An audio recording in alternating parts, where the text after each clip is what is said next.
Some of you may be old enough to remember fuel rations. Some of us who live in different countries know exactly how fuel rations work.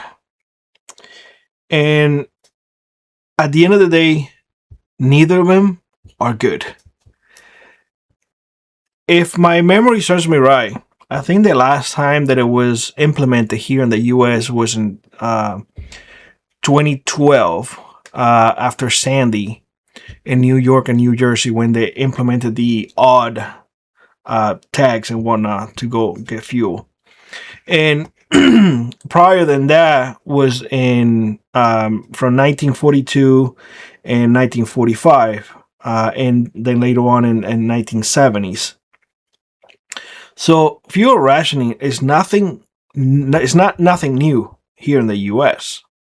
Now, where I come from, what they do is they give you a booklet if you own a car. Not everybody can have it, but if you own a car, they give you a little book with coupons inside. And every time you go get gas, when available, they rip off that coupon and they give you the amount of gas. Of course, you're going to have to pay for it. Don't think for 1 second that it's free. But the problem here is that many households don't just have one car like they had in the 40s and in the 70s. Most of the times here in the US, mom has a car, dad has a car, the kids may have a car, and you may actually have a fun car, a car that you use for the weekends or something like that.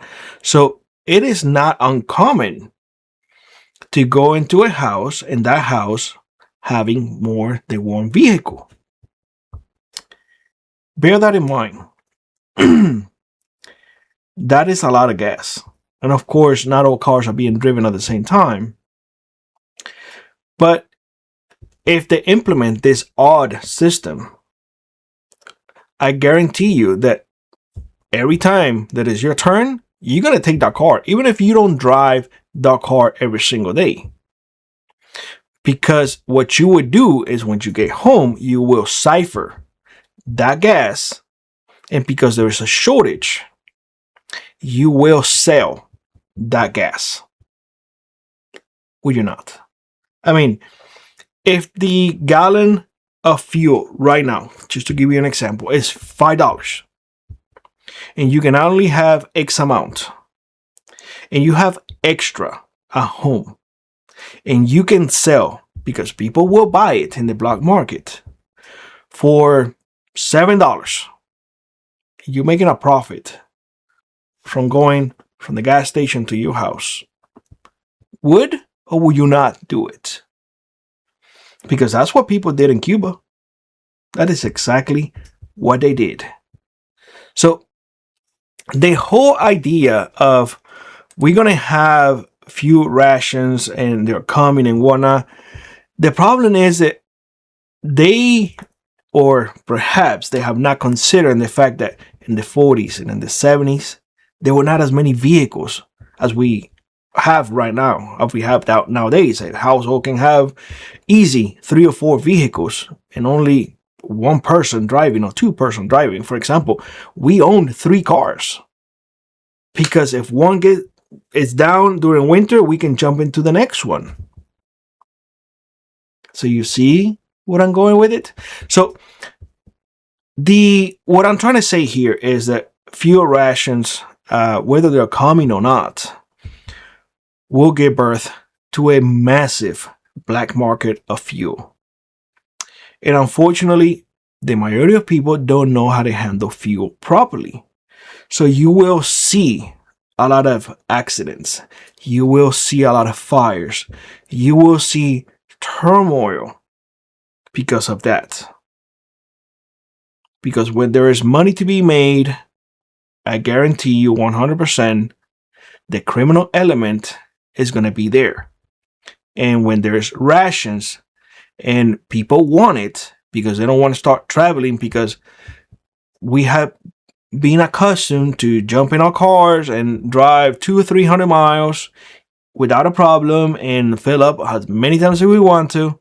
If we can no longer do that or go on vacations, there will be a problem.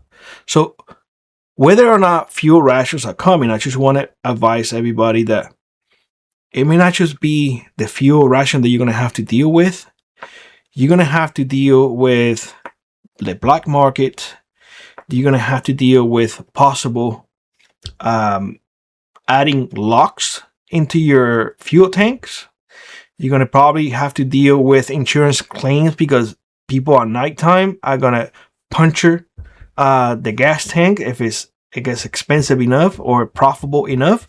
They will steal that gas. I remember what they used to call gasoline in Cuba. They used to call them clear gold because not everybody had it, and it was expensive, very, very expensive.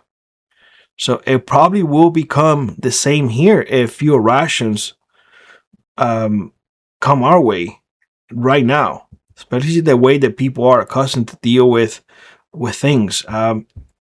We are no longer as resilient as people in the 40s or the 70s, which is not. We are accustomed again to jump in a car and drive as much as we want to. In fact, I want you to consider this.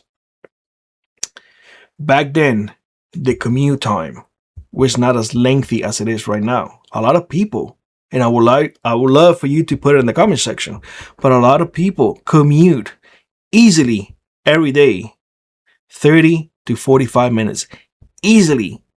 A lot of people probably commute a lot longer than that, one way and then back.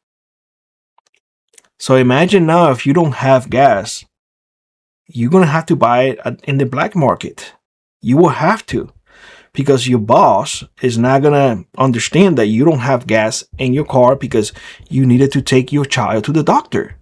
Won't understand that. They will say, well, if you don't come, you can use your sick time. But if you run out of your sick time, we're going to have to put you on a performance evaluation, and it keeps on happening. We're going to have to let you go. And now you will end up without a job, without gas, without the car, angry. Your kids will be hungry, losing your house. You see what I'm going with this. Nothing of fuel rationing is good at all. Especially here, the folks are not accustomed to alternative ways of transportation. In Cuba, what happened was that people jump into bicycles and they rode bicycles everywhere. The problem here is that our roads or road systems are not designed for bicycles. They're just not. Well, I can say the same thing that happened in Cuba.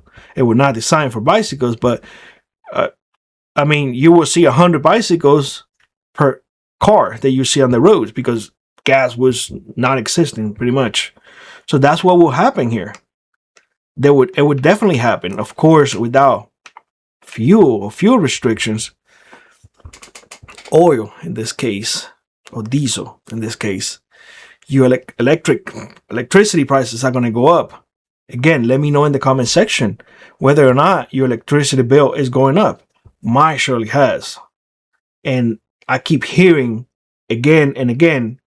They have told us 3 times in 4 months that electricity bills are going to go up because of the prices of fuel.